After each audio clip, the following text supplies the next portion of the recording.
Indian army के admit card और धर्मगुरु के एडमिट कार्ड आ चुके हैं। पहले अपना जीमेल आईडी खोलें, वहाँ पर ये लिंक आया होगा, वहाँ पे क्लिक करने के बाद क्लिक करने के बाद में ये रोल नंबर JI यहाँ पर इंटर करें।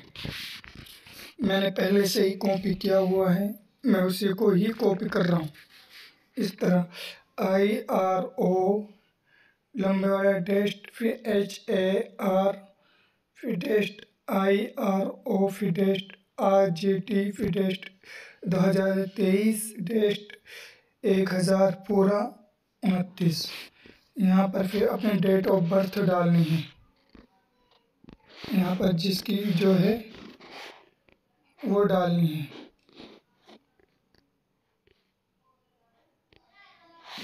फिर यहाँ पर लॉगिन कर देना है। यहाँ पर लॉगिन करने के बाद में ये यहाँ पर ऑल दिख रहा होगा, ऑल यहाँ पर करने के बाद में ये एडमिट कार्ड दिख रहा है, ये वाला ये यहाँ पर क्लिक करना है।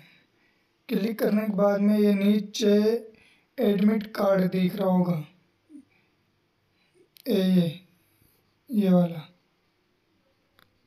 ये यहाँ पर क्लिक कर देने का। यहाँ पर क्लिक करने के बाद में डाउनलोड अगेन आ रहा है, यहाँ पर डाउनलोड अगेन क्लिक कर देना।